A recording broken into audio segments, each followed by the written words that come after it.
Jesus passa uma condenação severa sobre os escribas e fariseus, porque o que eles haviam dito era extremamente sério, extremamente sério. O Senhor Jesus os acusa deles terem cometido um pecado que jamais teria perdão. Deus não os perdoaria por aquilo que eles tinham dito, por aquela interpretação e por dizer aquelas coisas diante da multidão de que Jesus estava possuído pelo Deus das moscas, por Beelzebu, por Satanás, o maior dos demônios. Eles não seriam perdoados. Jesus começa com uma declaração que tem que receber a devida atenção nossa, que é uma declaração de boas notícias no verso 28. Ele diz: em verdade eu digo a vocês, que tudo será perdoado aos filhos dos homens, os pecados e as blasfêmias que cometerem. Aqui está o Evangelho, aqui estão as boas novas, que tudo será perdoado aos homens, todos os pecados que eles cometerem e todas as blasfêmias que eles proferirem. Todos os pecados, idolatria, feitiçaria, imoralidade, mentira, roubo, malícia, assassinato, maledicência, qualquer pecado, todo ele será perdoado por Deus aos homens. Deus vai perdoar todos os pecados, não há distinção, não há pecado que esteja fora do alcance do perdão de Deus. Essa é a boa notícia do Evangelho e você deveria receber com alegria. Há perdão para você. E não só pecados. Jesus diz aqui, até mesmo qualquer blasfêmia. Blasfemar significa falar mal de alguém. É isso que a palavra significa no original. Falar mal, insultar, ofender alguém. Jesus disse, até mesmo as blasfêmias serão perdoadas aos filhos dos homens, ou seja, blasfêmias contra Deus. Falar mal de Deus, negar a Deus, zombar de Deus, insultar a Deus, ofender a Deus. Mateus inclusive acrescenta, blasfêmia contra Deus e contra o Filho do Homem. Ou seja, mesmo as ofensas dirigidas a Jesus Cristo, ofensas dirigidas ao Filho de Deus, isso será perdoado aos homens. E essa de fato é uma boa notícia para nós pecadores, porque nós cometemos muitos pecados e nós dizemos coisas que não devíamos dizer. A boa notícia é essa, vou repetir: tudo será perdoado aos filhos dos homens. É claro que essa declaração não significa que no final Deus vai perdoar todos os homens e que todos serão salvos. Jesus não está ensinando o universalismo aqui. Está implícito aqui que Deus vai perdoar todo e qualquer pecador que se arrepender. A ênfase aqui não é no universalismo, mas no fato de que uma pessoa arrependida, ela vai ser perdoada de qualquer pecado e blasfêmia que ela teria proferido e dito e cometido. O arrependimento de pecados e a fé em Jesus Cristo são claramente ensinados nesse Evangelho como sendo condição para a vida eterna.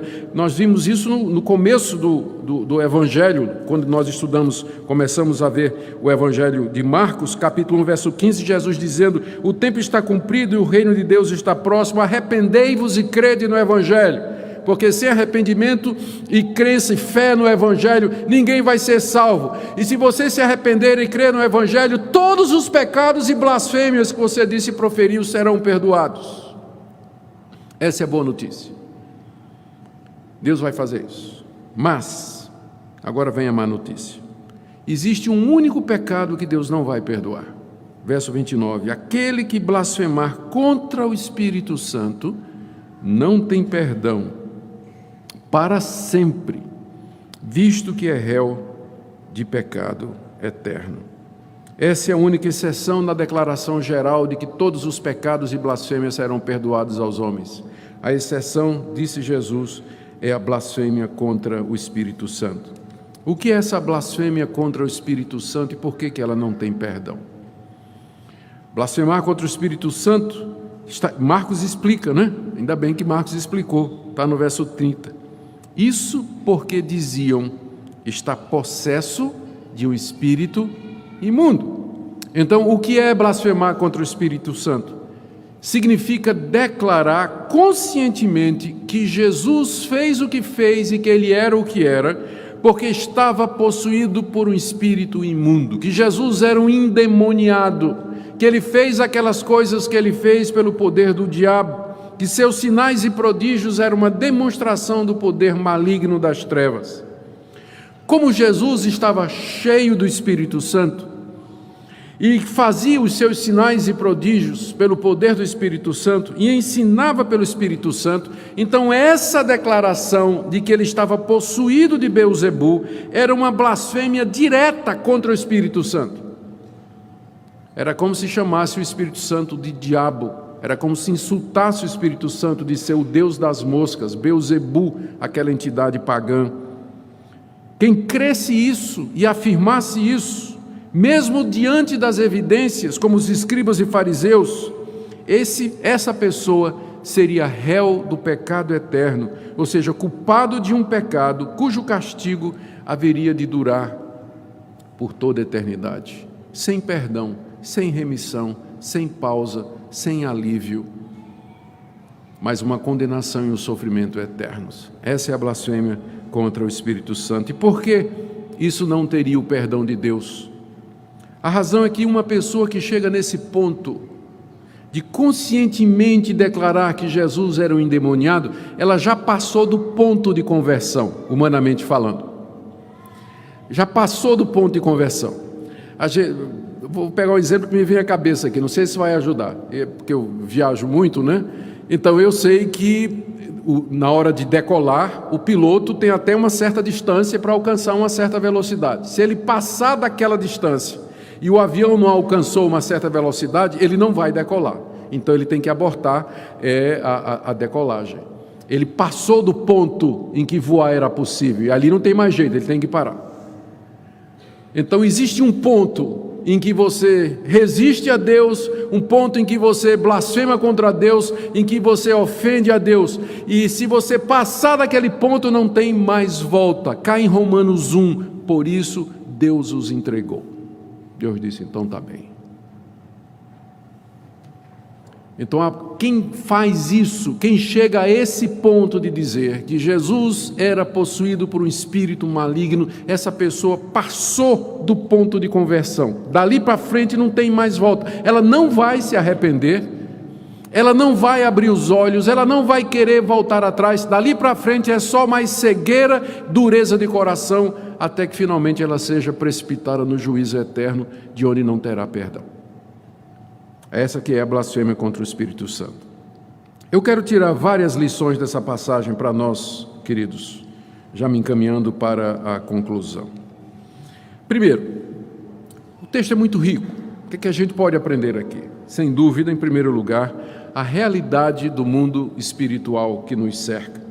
Por conta dos abusos que são cometidos por determinadas igrejas evangélicas, explorando toda essa questão de possessão demoníaca, libertação, quebra de maldições, guerra espiritual, a nossa tendência como reformados é ir para o outro lado e a gente simplesmente perde de vista que a Bíblia diz que essa realidade existe.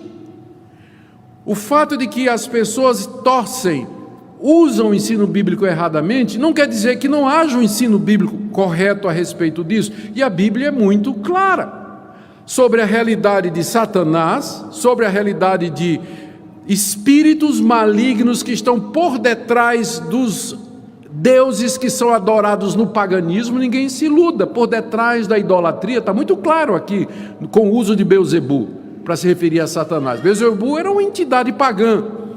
Então é muito claro que por trás das religiões idolátricas e metidas com oculto, está a atuação de demônios. Não tem esse negócio de religião inocente, de gente inocente, não. Estão lidando com poderes das trevas. E nós precisamos estar conscientes disso. A nossa mente secularizada, da nossa sociedade ocidental moderna, ela tende a explicar os fenômenos todos à luz das explicações científicas. A gente simplesmente como que elimina de cara a possibilidade do sobrenatural. Diante do comportamento de certas pessoas, a gente, o sujeito Matou o pai e a mãe, o gato, o cachorro, estripou o passarinho, ainda deu 3 tiros na polícia e depois se suicidou. A gente vai procurar uma explicação psicológica. Pode ser que não seja psicológica. Pode ser que tenha uma explicação sobrenatural, não é verdade? Para o comportamento de certas pessoas. Fulano de tal era um marido exemplar, fiel, isso aqui. De repente descobriram, o cara vem traindo a mulher não sei quantos anos.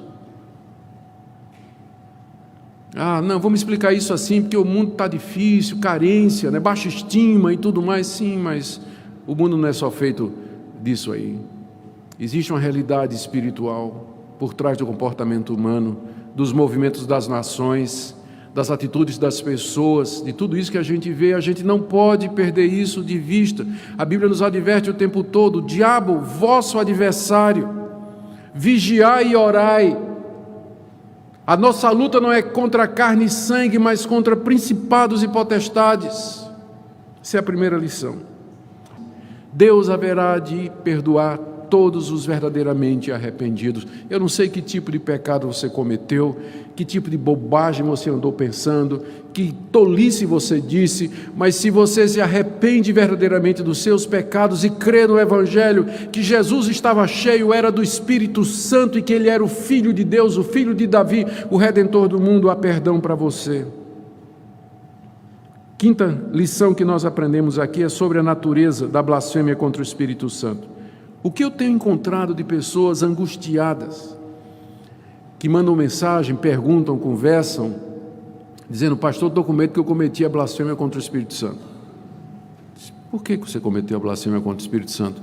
Pastor, porque apareceu um profeta lá na minha igreja, ele começou a dizer que tinha tido umas revelações, umas visões, e eu comecei a questionar se aquilo era verdade.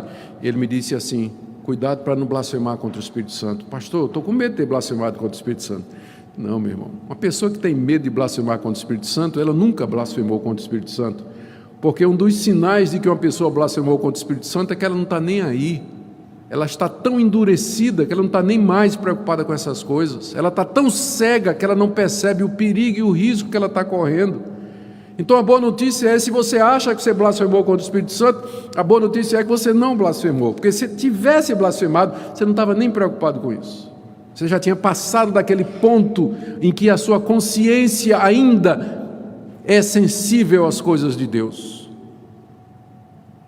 João fala do pecado contra a morte, que também não tem perdão. Está lá na 1 de João 5, 16 e 17. São as duas únicas vezes em que esse pecado é mencionado na Bíblia, nos Evangelhos e na primeira carta de João.